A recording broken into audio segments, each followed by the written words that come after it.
लोग नए हो तो सब्सक्राइब करो, वो जो लाल वाला बटन है उसके साथ स्कैम करो या फिर महफिल जमाओ, मुझे नहीं पता, बस क्लिक हो जाना चाहिए। नमस्कार दोस्तों, पिक्चर चालू करो बे। चलो भाई देखो। नरेंद्र मोदी को जो गाली देगा 150 रुपया देगा। मैं बीजेपी वाले लोगों से सीधा कहना चाहूंगा कि थोड़ी सी भी शर्म आती है तुम लोगों को? नहीं। पूरा वीडियो लगाए ना वो सुअर। ये जो वीडियो को रोस्ट करके जो फूल बने, इसको लेकर आप क्या कहना चाहते? आइए देखकर मजा आएगा। तो पूरी बात तो उसने चलाई नहीं, झूठ सड़क छपला। पप्पू को अपना बाप मानता है, जिसने राहुल गांधी को अपना भविष्य मानता है, वो हमारे को रोस्ट करेगा। अभी बता दे भाई, अभी बता दे। अरे दीदी पहली बात मैं क्लियर कर दूं कि आपको कोई रोस्ट नहीं कर सकता, क्योंकि सुअर से लड़ने के लिए इधर भी जाना पड़ेगा और हम लोग उतनी नीचे तक नहीं गिर सकते। और दूसरी बात कि पप्पू को अपना बाप बना रखा है, फलाना डिगा सुअर है, अरे हमको जानना ही नहीं। अगर तुम लोग नए हो तो सब्सक्राइब करो, वो जो लाल वाला बटन है उसके साथ स्कैम करो या फिर महफिल जमाओ, मुझे नहीं पता, बस क्लिक हो जाना चाहिए, है ना? आप ये भैया आपसे बात कर रहा है, बिल्कुल जेंटल प्रॉमिस। नहीं हाथ मिलाने का समय कोरोना को हाथ बिल्कुल भी नहीं होगा। चुप कर बे कुत्ते। क्योंकि एक कार्टून बनता है तो इतनी भीड़ इकट्ठी हो सकती है, तो हम लोग भी नपुंसक नहीं है। अभी बता दे भाई, अभी बता दे। इन्हें सिर्फ लक्ष्मी बम गणेश बम से प्रॉब्लम है, जो भगवान के नाम पर बम रखे गए हैं, या हर टाइप के पटाखों से। लक्ष्मी और गणेश से कि इनको प्रॉब्लम है नाम के, पर इनको ये नहीं पता कि वो अगर अब्दुल बम बेचने लग गया तो फिर इनको दिक्कत हो जाएगी। ये बड़ी अच्छी बात कही है। प्रधानमंत्री मोदी ने जगह जगह जाकर बार बार जॉब्स का वादा किया था। बात तो सही है। इस 8 साल पुरानी क्लिप को देखो। हमने मेक इन इंडिया का अभियान चलाया है और नौजवान अपने ही इलाके में रोजगार कमाए ताकि शाम को अपने माँ बाप के पास जाकर के बैठ सके। ये बड़ी अच्छी बात कही है। इन न्यूज चैनल वालों को ये 7 साल पुरानी क्लिप भी देखनी चाहिए, जहां पर प्रधानमंत्री 1 बिलियन नौकरियों की बात कर रहे हैं। आइए देखते हैं मजा आएगा। Our aim is to create job for more than a billion young men. अरे क्या करूं मैं इसका, क्या करूं? हमारे ये सारे टीवी न्यूज चैनल्स या तो बेरोजगारी की बात करेंगे ही नहीं, और अगर करेंगे तो पूरा खून पसीना बहा देंगे सरकार की इमेज बचाने में।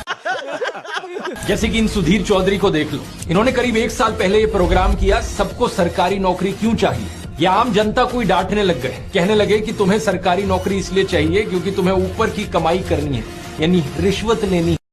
आइए देखते हैं मजा आएगा। सरकारी नौकरियों की चाहत के पीछे एक बड़ी वजह रिश्वत भी है। सरकारी नौकरी में अगर पैसा कम भी हो तब भी कई कर्मचारी रिश्वत लेकर अच्छा खासा पैसा कमा लेते हैं। क्या बात है सर, क्या बात है सर। और 2019 में हुए एक सर्वे में हर 2 में से 1 भारतीय ने ये माना कि उन्होंने अपना काम करवाने के लिए किसी न किसी सरकारी कर्मचारी को रिश्वत। ये बड़ी अच्छी बात कही है। और यहाँ ये कह रहे हैं कि यूथ स्किल्ड नहीं है। स्किल्ड ना होना भी एक बहुत बड़ी वजह है। इसके पीछे जिम्मेदारी किसकी है? सुधीर भाई, क्या ये मान लें कि प्रधानमंत्री मोदी का स्किल इंडिया वो भी एक जुमला था? इस सज्जन को क्या तकलीफ है भाई? भारत में बहुत सारे लोग परीक्षा देकर, पैसा देकर, किसी नेता की सिफारिश लगाकर किसी भी तरह से सरकारी नौकरी पाना चाहते हैं। अच्छा। और इसकी सबसे बड़ी वजह यह है कि सरकारी नौकरियों में काम के घंटे बहुत ज्यादा नहीं होते, काम के घंटे तय होते हैं, छुट्टियां जी भर के मिलती हैं। आपकी औकात बता रहा हूँ सर, बुरा नहीं मानना सर। मतलब सुधीर भाई के अनुसार आप लोग, देश के युवा, कामचोर हो और आलसी हो। संबित पात्रा ने हाल ही में कहा कि भगवान जगन्नाथ मोदी के भक्त हैं। क्या बात कर रहे हैं? सही सुना आपने दोस्तों, भगवान को ही मोदी का भक्त बना दिया। आइए देखते हैं मजा आएगा। मोदी को भक्त जगन्नाथ। इतना ही नहीं, इससे पहले 2017 में संबित पात्रा ने कहा था कि मोदी इस देश के बाप हैं। तो मोदी जी आपके चाचा हैं क्या? मेरे चाचा नहीं, तो कौन है? इस देश के बाप हैं। अच्छा। लेकिन मुझे नहीं लगता दोस्तों मोदी के सपोर्टर्स को इन बातों से कोई आपत्ति होगी। अगर आपत्ति होनी होती तो तभी हो जाती जब नवंबर 2023 में बीजेपी के ऑफिशियल हैंडल ने इस फोटो को ट्वीट किया था। जूम करो। नरेंद्र मोदी को शेषनाग के साथ दिखा दिया और लिखा, ओम श्री वेंकटेश्वर राय नमो नमः। बस यही देख के तो बुरे सपने आते हैं। आपत्ति होनी होती तो तभी हो जाती जब बीजेपी कर्नाटका ने इस फोटो को ट्वीट किया था। सही पकड़े हैं। और बीजेपी नेता शोभा करंदलाजे ने इस फोटो को ट्वीट किया था, जिसमें नरेंद्र मोदी को भगवान राम से भी बड़ा दिखा दिया। ये सब क्या देखना पड़ रहा है? अच्छा है मैं अंधा। मेरी मोदी भक्तों से अपील है, जब आप लोगों ने अपना एक नया भगवान चुन ही लिया है तो मोदी पंथ नाम से एक अलग रिलीजन भी बना लो ना अपना, हिंदू धर्म के साथ क्यों खिलवाड़ करते हो? ये बड़ी अच्छी बात कही आप। दूसरी पॉलिटिकल पार्टीज हंगामा करती हैं तो बीजेपी वाले इन ट्वीट्स को डिलीट करते हैं। अब संबित पात्रा ने भी इस वीडियो को लेकर कहा कि जुबान फिसल गई थी, मुझे माफ कर दो। लेकिन सोचने वाली बात यह है कि क्या ये वाकई एक स्लिप ऑफ टंग है? नहीं। जुबान एक बार फिसलती है, ये नहीं कि बार बार जुबान फिसलती रहे और बार बार आप लोग नरेंद्र मोदी को भगवान से बड़ा बनाते रहो। बार बार आप लोग ये कहते रहो कि नरेंद्र मोदी तो देश के बाप हैं। क्या बात है सर, क्या बात है सर। प्रधानमंत्री मोदी को मैं 4 सॉल्यूशंस देना चाहूंगा देश की फॉरेन पॉलिसी सुधारने के लिए। अभी मजा आएगा ना। नंबर 1, अपने देश के लिए काम कीजिए, अपने मित्रों के लिए नहीं। माना कि अडानी आपके पुराने दोस्त हैं, उनको कुछ फायदा मिल जाए तो कोई बड़ी बात नहीं होगी।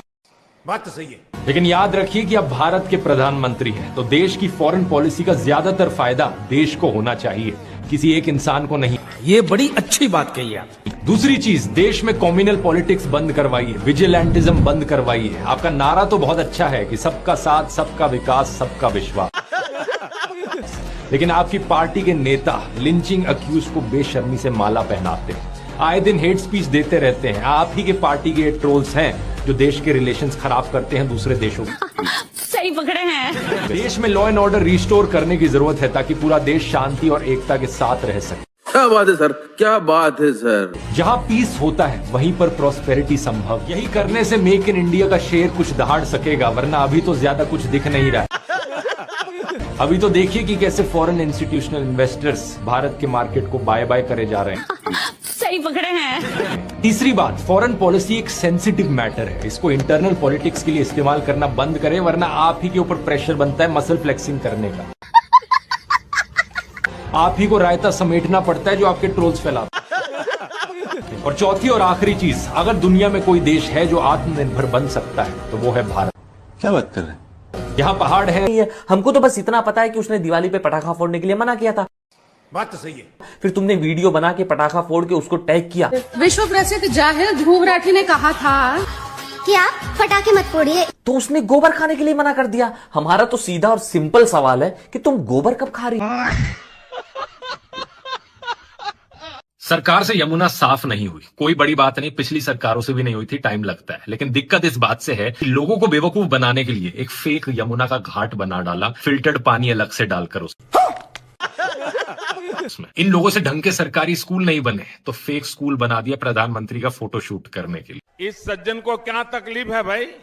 पोल्यूशन कम नहीं हुआ तो पानी का टैंकर घुमाने लग गए पोल्यूशन मीटर के आसपास स्प्रिंकलर्स के साथ AQI की रीडिंग फेक करने के लिए। वाह, मतलब फेंकने की भी हद होती है, हर चीज में फर्जीवाड़ा करना है, फेक दिखावा करना। सही पकड़े हैं। अगर ध्रुव राठी अपने एक अब्बू का है, इसके खिलाफ बोल के दिखा अगर अपनी माँ का बच्चा है तो। अभी बदत है भाई, अभी बदत है। तो योगी आदित्यनाथ, जिनके ऊपर इतने सारे क्रिमिनल केसेस हैं, 3 राइट करवाने के केसेस हैं, 1 अटेम्प्ट टू मर्डर का केस है, 2 राइट करवाने के भी डेडली वेपन के साथ केसेस हैं। यही नहीं, अभी और सुनिए। वैसे तो मैं अगर इनके सारे चार्जेस पढ़ने बैठ गया तो पूरा 10 मिनट तक चार्जेस ही पढ़ते रह जाऊंगा, इनके कैसे कौन कौन से क्रिमिनल केसेस चल रहे हैं इनके ऊपर। क्या बात है सर, क्या बात है सर। और यदि एक भी बम, लक्ष्मी बम, गणेश बम आपके यहाँ निकल गया, बिल्कुल, तो हम वो कार्रवाई करेंगे जो आपको पसंद नहीं होगी। बिल्कुल। अच्छा, अगर तुम लोग नए हो तो सब्सक्राइब करो, वो जो लाल वाला बटन है उसके साथ स्कैम करो या फिर महफिल जमाओ, मुझे नहीं पता, बस क्लिक हो जाना चाहिए। रेगिस्तान है, समुद्र भी है, बहुत से मिनरल्स हैं, दुनिया के सबसे मेहनती लोग भी हैं। बस जरूरत है कि जैसे डेंग जाओपिंग जैसे लीडर्स ने एक्टिव इनिशिएटिव लिया, उस तरह से भारत की लोकल इंडस्ट्री को बिल्ड किया जाए। ये बड़ी अच्छी बात कही आप। केवल आत्मनिर्भर भारत और वोकल फॉर लोकल का नारा देने से बात नहीं बनती, इसे जमीन पर इंप्लीमेंट करना जरूरी है। दुनिया में चल सकती है क्योंकि हमारा कल्चर इतना डाइवर्स है, लेकिन सरकार को पुश करने की जरूरत। इस सज्जन को क्या तकलीफ है भाई? अभी बदत है भाई, अभी बदत है। असलियत में दोस्तों ये डंका सिर्फ व्हाट्सएप और गोदी मीडिया के चैनलों पर बज रहा है। फेक तस्वीरें फैलाई जाती हैं, ये देखो। आइए देखते हैं, मजा आएगा। न्यूयॉर्क टाइम्स ने नरेंद्र मोदी का फोटो फ्रंट पेज पर छापा है और उन्हें दुनिया की आखिरी उम्मीद का है। बस यही देख के तो बुरे सपने आते हैं। न्यूयॉर्क टाइम्स ने खुद ट्वीट करके बताया कि ये झूठी तस्वीर है। कुछ भी इस तरीके से व्हाट्सएप माफिया इंडिया की इंसल्ट करवाता है दुनिया में। गोदी चैनलों पर और बीजेपी के नेताओं के द्वारा कहा जाता है कि रशिया और यूक्रेन की वॉर रुकवा दी इन्होंने, वॉर रुकवा दी पापा। सबसे पहले सरकार की क्लास लगाते हैं। प्रधानमंत्री मोदी ने करोड़ों जॉब्स देने की प्रॉमिस करी थी। बात तो सही है। क्या आपको याद है दोस्तों? लेकिन हमारे कुछ मीडिया चैनल्स की माने तो उन्होंने ये वादा कभी किया ही नहीं था। क्या बात कर रहे हैं? मजाक नहीं कर रहा। एबीपी न्यूज ने इसको लेकर एक फैक्ट चेक किया था। उन्होंने कहा कि पीएम मोदी ने तो सिर्फ इतना कहा कि कांग्रेस ने रोजगार नहीं दिया। उन्होंने ये थोड़ी कहा कि हम रोजगार देंगे। अच्छा, आइए देखते हैं, मजा आएगा। यह बीजेपी चुनावी वायदे के तौर पर कहीं कभी देश को हर साल 2 करोड़ नौकरी देने का वायदा नहीं किया था।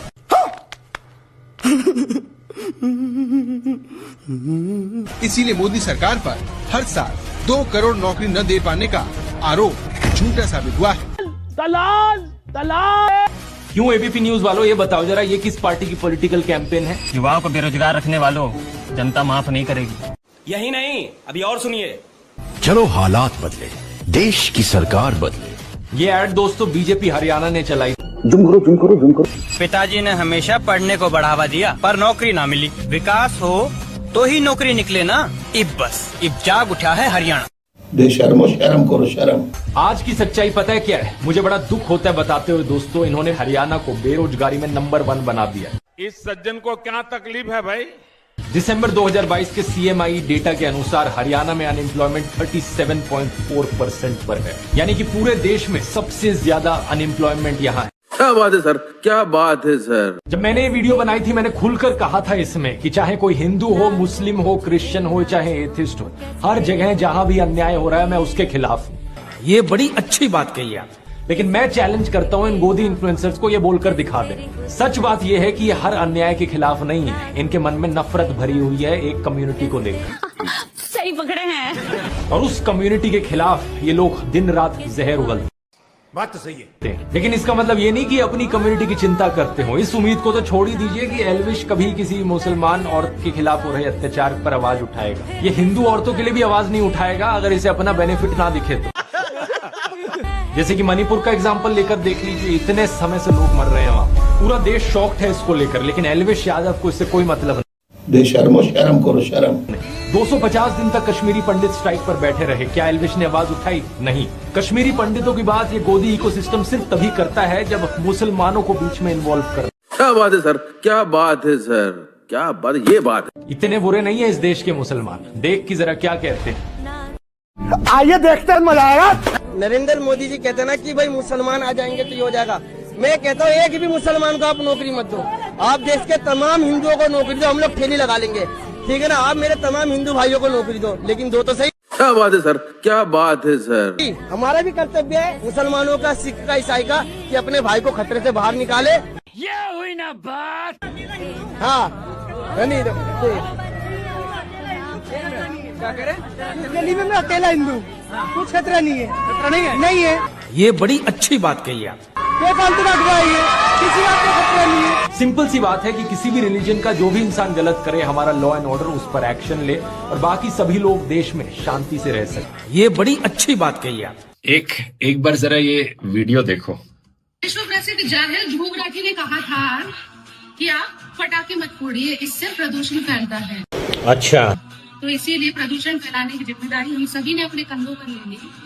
बोल रही हैं, देश के हाल है, मीडिया के हाल है कि मीडिया आ गया। मीडिया पे कोई नहीं, बदतमीजी नहीं, बदतमीजी। बहन डर गई, बहन डर गई, बहन डर गई। आज सुबह बस स्टैंड पर जाकर अखबार खरीद कर पढ़ा, तब पता चला कि अखबार तो पहले से बिका हुआ है। विकास पहुंचा है आपके गाँव में? विकास हम नहीं थे यहाँ सर, हम बीमार थे डॉक्टर को।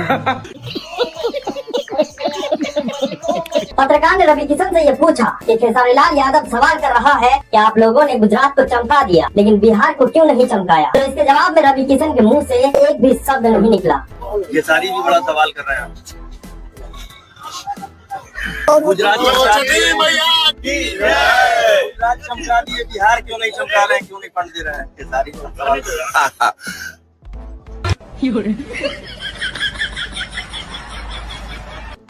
अब माई छठ के रूप में है ही हम पूरा सेवा में। कुछ समझे दया। रवि किशन सवाल उठाया था समोसे की कीमत को लेकर, सवाल उठाया था सदन में। क्या समोसे की कीमत? तो वो समोसा या मुरई या भिंडी की ही बात करेंगे, उनकी बातों का कोई मतलब नहीं है। सड़क कैसे बनी, आपके रोड कैसे बनी, आपके नहर में पानी कैसे आई? इतना काम कर दिया आपने, तो फिर लास्ट में आते आते क्यों इतनी सारी ऐसी फ्रीबीज वाली घोषणाएं करने की जरूरत आ गई? पैसा ढेर हो गया ना, एक्स्ट्रा हो गया था। हाँ, एगो पहले पीटने की जरूरत है इन नेता सबको। ई गधा सब कहता है हम बिहार में फैक्ट्री लगाएंगे। इन चोटों से कहिए कि तुम अपने मोहल्ला में अगरबत्ती का कारखाना लगाओ। अपन गांव अगरबत्ती का कारखाना लगाने की औकात नहीं है, अब बिहार में स्टील का फैक्ट्री लगाएंगे। यहाँ पे जो इंसान कुछ नहीं किया है, हमने उसको दे दिया है कि तुम पूरा राज्य चलाओ। जो कुछ किया रहे तब तो समझ में आया। यहाँ पे मुझे क्रेडिट नहीं चाहिए। पूरे साल शराब ठेकों पर बिकने वाली शराब कभी खत्म नहीं होती, लेकिन साल में 2 बार बिकने वाली यूरिया और डीएपी आखिर खत्म क्या हो जाती है? ये जो एक्सरे देख रहे हो, इसके पैर का अंगूठा का उंगली टूटा हुआ है। एक्सरे में तो साफ दिख रहा है, लेकिन सदर अस्पताल में अंगूठा छोड़ के पूरे पैर का बैंडेज कर दिया गया है। नीतीश बाबू, आपका अहंकार आपको खा जाएगा। आपका तो जो होगा होगा, लेकिन आपके अहंकार ने बिहार को तबाह करके रख दिया है, बिहार को बर्बाद करके रख दिया है। नीतीश जी के नेतृत्व में एनडीए सरकार बिहार को विकास की पटरी पर वापस लाई। उठा ले रे देवा, उठा ले रे बाबा। देखा है क्या है सबसे बड़ा मुद्दा इलाके? मुद्दा कुछ भी नहीं है, यहाँ बिहार में विकास है और नीतीश कुमार है। तो जब इतना ही अच्छा काम किया तो ये रेवड़ी क्यों बांट रहे हैं? हर महिला को 10,000 और 1 लाख और दुनिया जमाना और हाईटेक हॉस्पिटल माननीय मुख्यमंत्री नीतीश जी ने उद्घाटन किया है।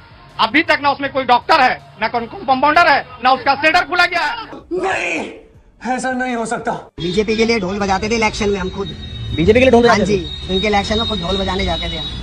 और आज जो है, हाँ, अब वो हमारा ढोल बजा रहे हैं। आधार डोमिसाइल का या सिटीजनशिप का प्रमाण नहीं होगा। कि आधार कार्ड अब आपका पैदा हुए और कहाँ रहते हो इसका प्रूफ नहीं है, तो फिर किस बात का प्रूफ है कि आप कितने बदसूरत दिखते थे? ये भगवान क्या जुल्म है। तमाम ऐसे पत्रकार जो सरकार से सवाल पूछते थे, इन स्टूडियो से गायब हो गए। और जो सरकार से सवाल नहीं पूछते आम कैसे पिलपिला करके खाते हो, जेब में क्या रखते हो, मोबाइल कैसा है, बटुआ कैसा है, उनको एक दिन में 4-4 नौकरी। एक बार फिर आप उसी ढर्रे पर पहुंच गए कि अब दूसरी बात वही जाती है, क्या सरकार से आज तक सवाल नहीं पूछ रहा है? आप अपने ऊपर क्यों ले गए? आप बोल क्यों? आप अपने ऊपर क्यों ले गए? अमेरिका में जाइए, ब्रिटेन में जाइए, वहाँ प्रधानमंत्री से लोग सवाल पूछ देते हैं। एकदम नहीं, आप झूठ बोलेगा बोल देगा। डोनाल्ड ट्रंप ने कहा कि मुझे सबसे ज्यादा वोट मिला। एक पत्रकार खड़े बोलते सर आप गलत बोल रहे हैं, निक्सन को आपसे ज्यादा मिला। और हमारे यहाँ के पत्रकार 200 रुपया में पकौड़ा बेचेगा तो रोजगार मानेंगे कि नहीं मानेंगे? हाँ मानेंगे। अरे उसको सीधे बोलिए 200 रुपया में पकौड़ा रोजगार नहीं जीविका होती है, बोलेंगे कुछ रहा। 70 साल की ऊपर के आपके पर किसी भी परिवार में बुजुर्ग माता पिता है, अब उनका इलाज का खर्चा ये उनका बेटा करेगा। जी हाँ, 70 साल के बुजुर्गों के लिए काम जो है उनका बेटा करेगा, जिसकी उम्र जो है 74 वर्ष है। इस देश की जनता जो ट्रेन के बोगी में बाथरूम में बैठ बैठ के सफर करता है, और इसको जब 5 साल में एक बार वोट देने का जो अधिकार मिलता है, एक बुलेट ट्रेन के नाम पर वोट देता है यहाँ के लोग। और इतना ही नहीं, एयरपोर्ट के नाम पर, जिसकी औकात नहीं है एयरपोर्ट के गेट के अंदर घुसने का, वो भी हवाई जहाज और एयरपोर्ट के नाम पर वोट करता है, बुलेट ट्रेन के नाम पर वोट करता है। वो वीआईपी लोग के लिए बनाया है। तू तो बाथरूम में जाता था, बाथरूम में जाएगा और जाते रहेगा। यहाँ पैसेंजर ट्रेन नहीं सुधार रहा है, लेकिन बुलेट ट्रेन की बड़ी बड़ी टीगे हाथ जोर जोर से बोल के लोगों को स्कीमें बता। हिंदुस्तान ही एक हिंदू देश है, अगर यहाँ भी हिंदू सुरक्षित नहीं है तो फिर कहाँ हिंदू राष्ट्र है? हिंदुस्तान है। आप ये मानते हैं ये हिंदू राष्ट्र? बिल्कुल हिंदू राष्ट्र है, और ये हिंदुओं की तादाद सबसे ज्यादा है, तो ये एक हिंदू राष्ट्र क्यों नहीं बन सकता? बन सकता कि है, बनना चाहिए। लोगों के अंदर एक नेगेटिव बन रहा है कि अवध ओझा सर अश्लीलता फैला रहे हैं, और जो हाईवे पर करत रहे धर्म फैलावत रहे। भाई वाह, नेताजी की सच्चाई यमुना में देखिए। यमुना का पानी कीचड़ की तरह सबको साफ साफ दिख रहा है, लेकिन रील वाला विधायक इससे भी फिल्टर कर गया। देखिए जरा चालाकी, हाथ में जो बोतल है ना, और चेहरे में कैमरे की तरफ, और दिखावा ऐसे जैसे यमुना का पानी भर रहे हो। और गौर से देखो दोस्तों, वो बोतल अब पहले से ही देखिए साफ साफ दिख रही है कि पानी से कितना भरी हुई है वो। गजब आदमी है यार। एक बार लालू जी ने कहा था बच्चों को नकल करने की अनुमति दी जानी चाहिए। सरकार ने कहा क्यों? बोले उसके लिए भी अकल चाहिए। कम से कम जो लोग नकल में फेल हो जाएंगे उनको इस बात का तो एहसास होगा कि हमारे लिए नहीं है। इस दिवाली पर पटाखे मत खरीदना, क्योंकि पटाखों से बहुत ही हानिकारक एयर पोल्यूशन होता है। विश्व प्रसिद्ध जाहिर ध्रुव राठी ने कहा था कि आप पटाखे मत फोड़िए, इससे प्रदूषण फैलता है। तो इसीलिए प्रदूषण फैलाने की जिम्मेदारी हम सभी ने अपने कंधों पर ले ली। अब मैं कहना चाहूंगा कि खाने में कभी गोबर मत खाना, क्योंकि गोबर सेहत के लिए हानिकारक होता है। Oh my God!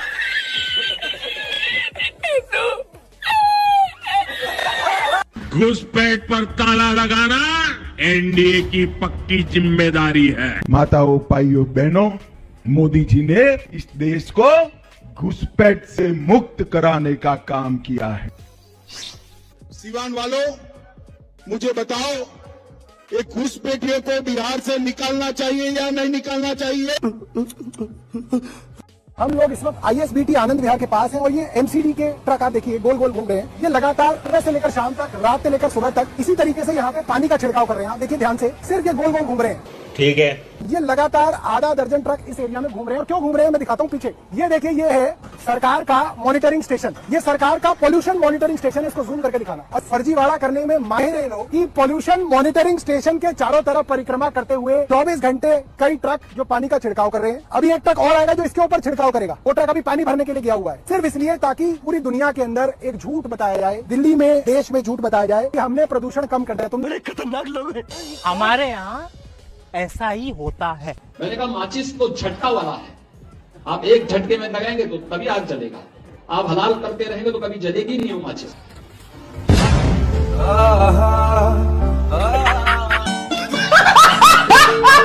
और वो 2000 रुपया जो मिलता है मोदी जी वाला मिल रहा है? मिल रहा है। तो नहीं, वो 2000 मिल के जो डीजल का दाम बढ़ गया उससे नाराज है? नहीं, वो तो डीजल अंतर्राष्ट्रीय बाजार का भाव है। अच्छा, आप वो इकोनॉमिक्स पढ़ चुके हैं कि अंतर्राष्ट्रीय बाजार वाला काम करना नहीं है, पॉकेट में पैसे दिए, ऐसा तो होता ही नहीं है। तो ये 80 करोड़ लोगों को पॉकेट में अनाज क्यों दिया जाए? केंद्र सरकार दे रही है खाने के लिए।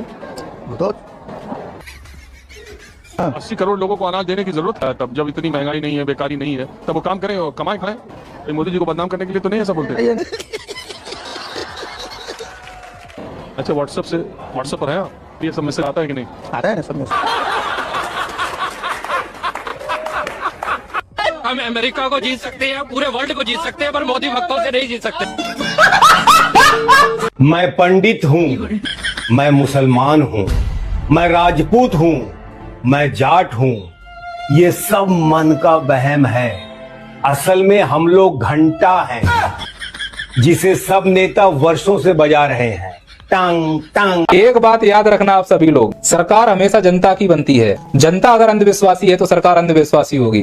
जनता अगर बेवड़ी है तो सरकार बेवड़ी होगी। जनता अगर चोर है तो सरकार चोर होगी। जनता अगर भ्रष्ट है तो सरकार भ्रष्ट होगी। जनता अगर तार्किक और शिक्षित है तो सरकार भी तार्किक और शिक्षित होगी। जनता अगर जन कल्याण करती है, एक दूसरे का सहयोग करेगी, तो सरकारें भी एक दूसरे का सहयोग करेंगी। इसीलिए ऐसी सरकार चुनो जो तुम्हारा कल्याण करे। तो उसके लिए हमें आपस में तालमेल बिठाकर रखना पड़ेगा, लड़ाई बंद करनी पड़ेगी, जात पात से ऊपर उठना पड़ेगा, हिंदू मुस्लिम से ऊपर उठना पड़ेगा, बच्चों को शिक्षा देनी पड़ेगी, जो हमारे युवा हैं उनको तार्किक बनाना पड़ेगा, तब हमारे बच्चों की बुद्धि जगेगी।